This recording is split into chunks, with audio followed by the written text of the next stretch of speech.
Perjalanan aku di Lombok hampir sampai ke penghujung. Ini adalah destinasi terakhir aku berada di Lombok, iaitu di Pantai Kuta. Lombok ini adalah sebuah negeri dan kepulauan yang unik dan menarik untuk pelancong dan pengembara datang ke sini. Untuk video kali ini, aku akan share perjalanan hari terakhir aku di Pulau Lombok.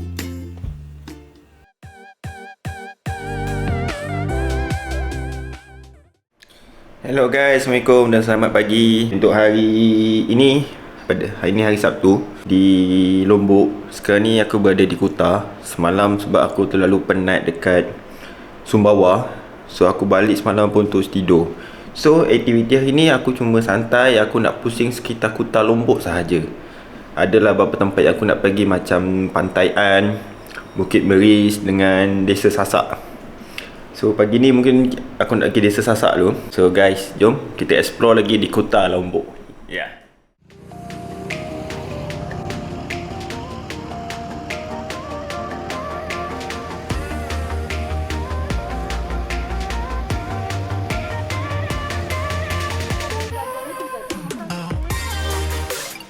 Sekarang ni ada di Desa Sasak Seda.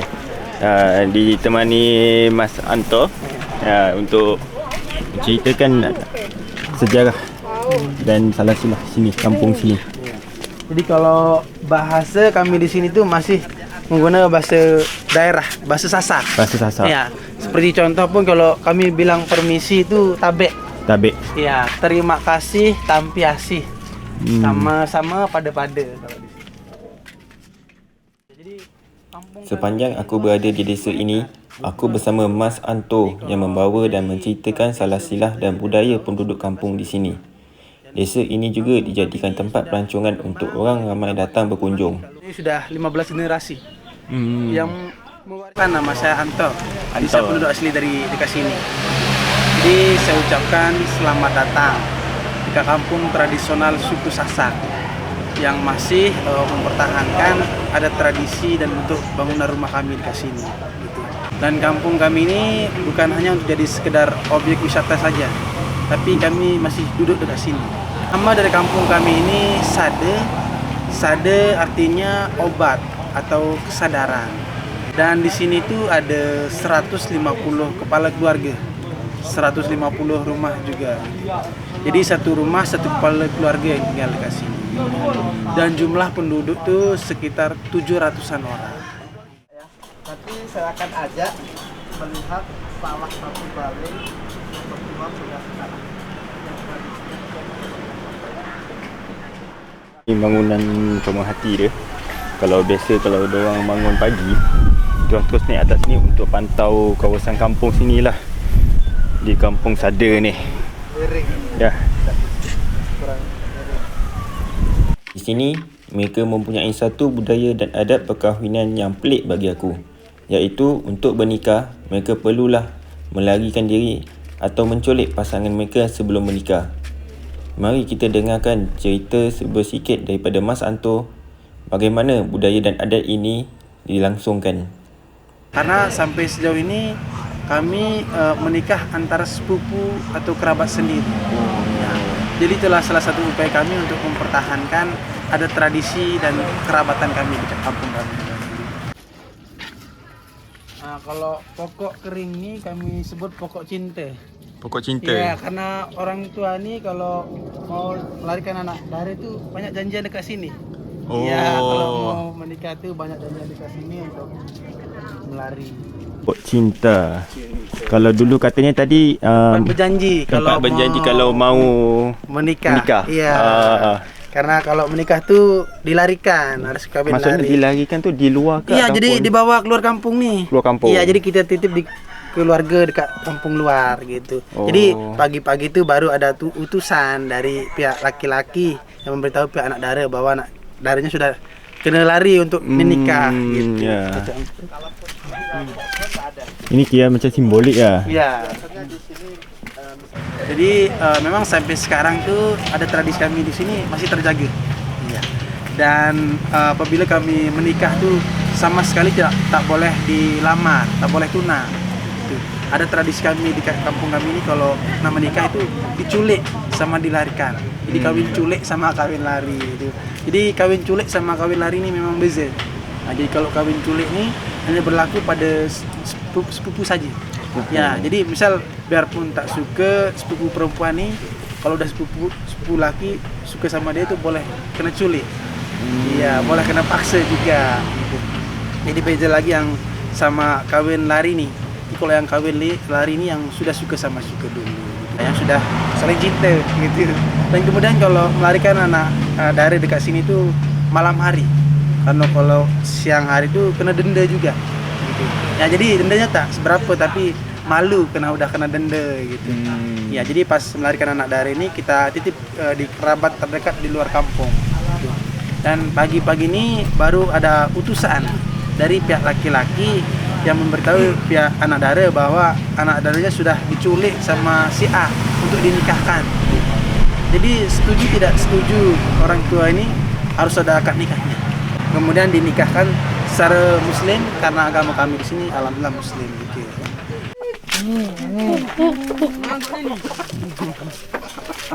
Ini salah satu rumah paling tertua dekat kampung Rumah kami. paling tertua ya? Rumah paling tertua dekat kampung kami. Jadi filosofi itu kenapa rumah kami di sini dibuat pendek atau rendah depan, biarpun tak ada pemilik dekat dalam, kita sudah menghormati. Jadi sudah merunduk, menghormati pemilik. Itu filosofi kenapa buat pendek rendah depan. Nah, di dekat dalam nih dapur tempat memasak.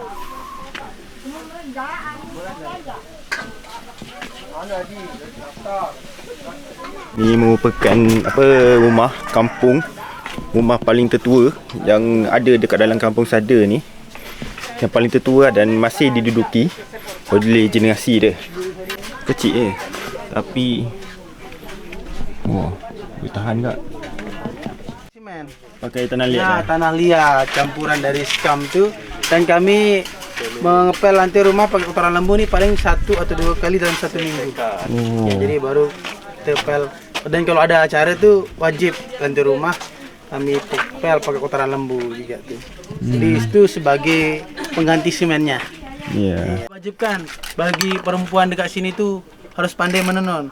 Kalau belum pandai menenun tak boleh menikah. Ya, jadi dari umur 7-8 tahun itu sudah diajar menenun. Dia kalau kat sini, kalau anak gadis diwajibkan untuk tenun ya? Ya, Ya, diwajib kalau tak pandai menenun tak boleh menikah. tak pandai tenun tak boleh nikah. Tak boleh menikah. Tak boleh diculik ya. Ya, tak umur boleh itu. diculik. Tapi memang dari umur 7-8 tahun udah belajar menenun. Umur daripada 7 tahun dah ajar. 16-17 tu udah bisa diculik. bisa, Udah ya. pasti pandai menenun. Ya. Karena kalau kerja dekat luar tu perempuan tu sama sekali tidak boleh. Okey. Jadi kerja dekat. Kalau ini macam batik. Batik. Kalau ini buat samping, songket. Iya. Sini juga ada menjual kain-kain tenunan kepada pengunjung-pengunjung dan pelancong yang datang. Bukan saja mereka digunakan untuk kerja harian. Ini gampang coba. Karena ini lebih mudah. Ya, bisa coba. Nah, coba. Ayo, coba. Ayo silakan bisa naik.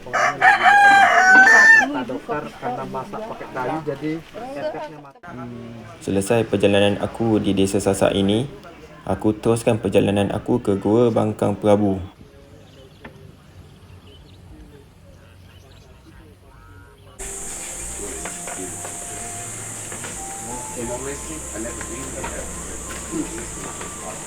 Okay, next destination Gua Bangkang Prabu. Kita akan masuk gua kejap lagi. Kita tengah tunggu local guide untuk masuk dalam gua. Belakang ni gua yang kita nak masuk ni. Ya, jom. Kena pakai safety helmet dengan lampu ni. Sebab dalam sana gelap. Dan kita akan terus masuk. Let's go.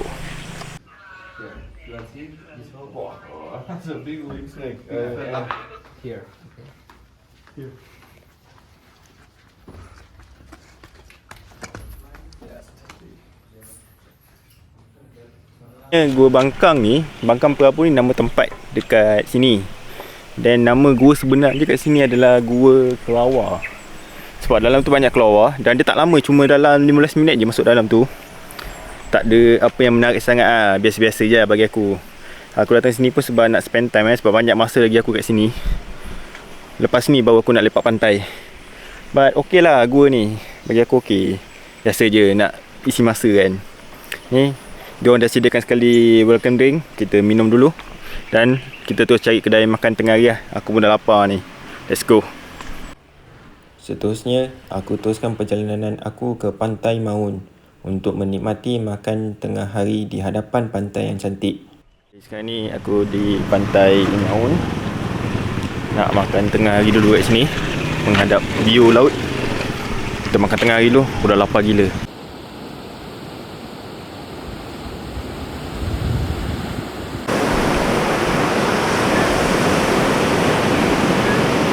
Sekarang ni aku berada di Pantai Maun, Kepulauan Lombok. Kat sini tempat banyak diorang main surfing lah. Penuh ni. Aku makan kat tepi-tepi ni je.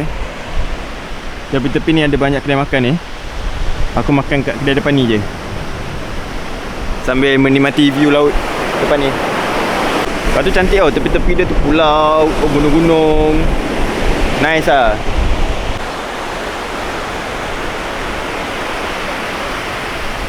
Siapa yang nak mandi laut, nak main surfing boleh datang Pantai Maun ni lah. Tapi aku tak, aku datang sini nak makan. So kita makan sambil menikmati view lah. Jom kita makan kat kedai depan ni. Selesai aku makan tengah hari, aku teruskan perjalanan aku ke Pantai Tanjung An. Di sini juga terletaknya Bukit Merisi. Di sini tidak asing lagi bagi pelancong-pelancong luar dan dalam negeri untuk menikmati pantai dan bukit yang cantik ada di sini. Sekarang ni aku berada di Tanjung An. Pantai Tanjung An sekarang ni. Sebenarnya aku nak pergi satu tempat yang dipanggil Batu Payung tau. Batu Payung tu dia kena pusing belakang sana tu. Tapi kena naik bot lah. Malas lah, asyik naik bot je. So aku tak pergi lah. Dan kejap lagi aku nak naik atas sana tu. Nama atas sana tu Bukit Meris. Bukit Meris. Meris ke Merisi? Macam tu lah. Aku sebut Bukit Meris. Ada yang sebut Bukit Merisi. Entah, asal ada bunyi. Ya. Sekarang ni aku berada di tepian pantai Tanjung An. Tengok laut dia jernih gila, warna biru cantik betul. Dan kat situ ada batu besar. Dan kejap lagi kita akan naik atas, naik ke Bukit Meris tu. Ni aku nak nikmati laut, air laut dia dulu.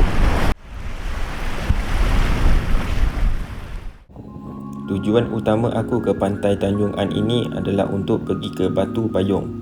Tetapi malangnya, Batu Payung itu sudah tiada lagi selepas berlakunya gempa bumi pada tahun 2018 lalu.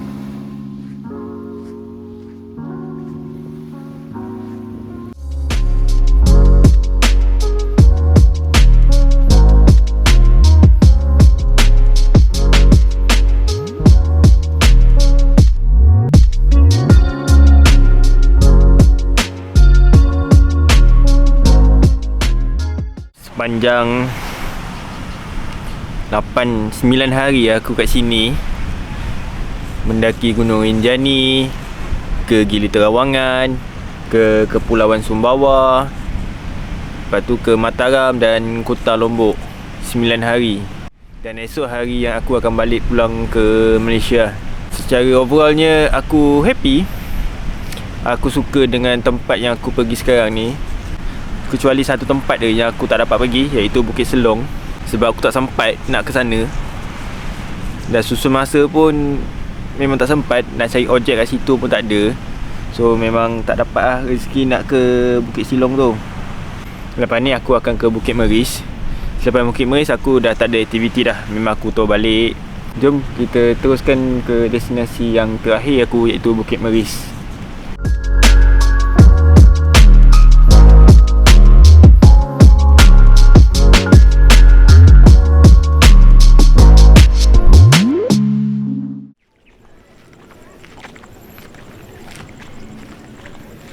Bukit Merisi di atas sana. Kena trekking sikit lah. Ni laluan trekking dia untuk sampai ke atas sana. Mungkin sekejap je, tak lama. Tak jauh pun, tak tinggi sangat. Dalam beberapa minit kita akan sampai ke atas Bukit Merisi. Jom, let's go.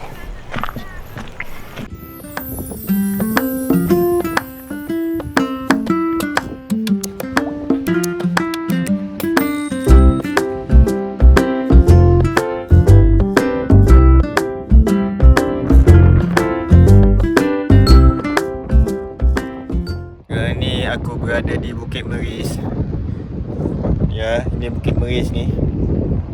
Sebenarnya aku agak malam sikit lah hari ni. Aku putus ada mood. Tadi aku fly drone, terus sangkut kat pokok, seluar aku koyak. Lepas tu kamera aku jatuh. Macam-macam. Yalah, macam mana kan, aku pun bila dah berlaku macam ni, aku pun dah tak ada mood dah. So aku duduk kat atas Bukit Meris je ni. Kita duduk sini ya. Feel duduk tengok laut. Laut depan ni je. Sebenarnya sebelum aku mendaki ke Bukit Merisi ini, aku mengalami sesuatu yang buat aku agak kecewa sikit. Drone aku sangkut di pokok dan kamera aku jatuh. Disebabkan itu juga aku hanya duduk di atas bukit ini. Walaupun ini pahit bagi aku tetap anggap ini sebagai kenangan yang ada di sini dan aku teruskan perjalanan aku sampai ke penghujung.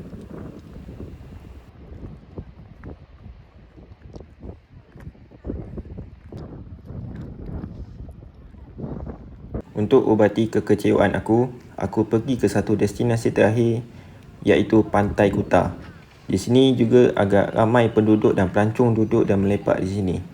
Aku hanya berjalan di sekitar pantai sebelum aku pulang ke homestay untuk berehat. Ni sekitar kawasan tepi Pantai Kuta Mandalika. Meriah. Macam-macam orang ada kat sini, aktiviti kat sini. Main sepeda tu skuter. Skuter apa, bukan skuter, motor skuter lah. Motor elektrik. Main-main kat sini, lepak-lepak, minum-minum, makan-makan. Meriah sini. Menghadap sini ada tepi laut. Nama dia Kuta Mandalika. Jom kita jalan tepi laut lagi.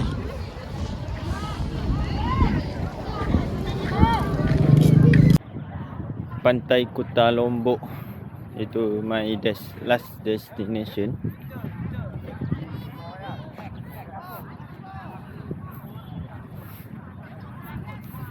Ini dia. Sebenarnya aku memang tengah down tau, sebab drone aku tadi sangkut kat pokok. Fokus dia tu problem, dah sangkut. Seluar koyak, tangan luka. Sebenarnya aku memang dah tak ada mood sebenarnya ni, tapi yelah, nak tak nak kita kena hiburkan hati kita.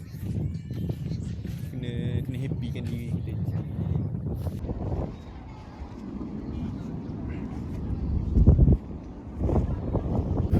Kat sini petang meriah, macam-macam orang ada. Binatang pun ada. Meriah sini, meriah-meriah. Orang asing ada, orang lokal ada, semua ada.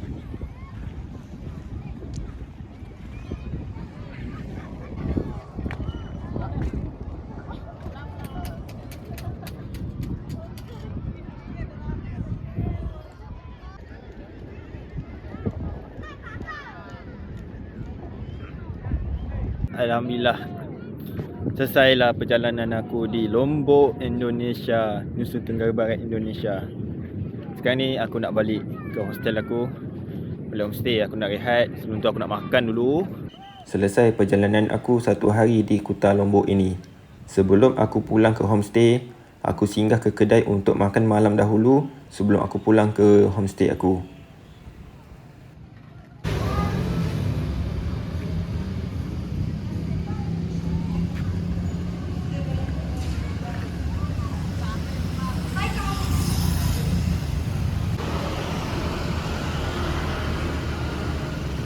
Okay guys, sekarang ni aku pun dah sampai di homestay aku.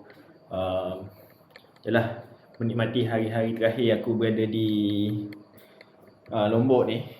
Dan esok pagi aku akan berangkat jam 7 ke airport. Dalam setengah jam sampai dan aku terus check in. Terus flight aku dalam pukul 10. Malam ni aku nak rest, aku nak tidur, packing barang. Esok pagi aku nak berangkat. Bye bye. Selamat malam. Okay guys, aku baru nak check out. Okay, tengok lagi sekali check barang. Tak ada, tak apa. Okay, kita check out.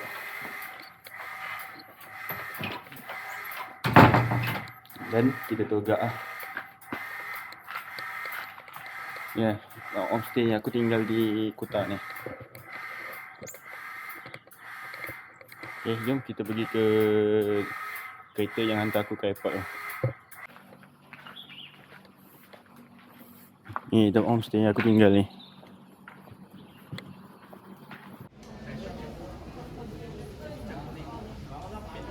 Guys, sekarang ni aku berada di airport Lombok.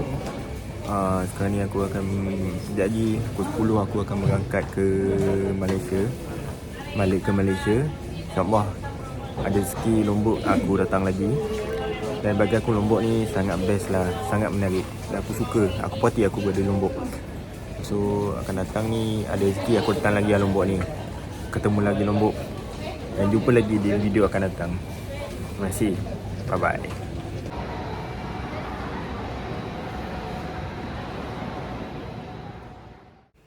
Selesai sudah perjalanan aku selama 9 hari di Pulau Lombok ini. Hampir semua tempat di pulau ini telah aku pergi dan mengembara.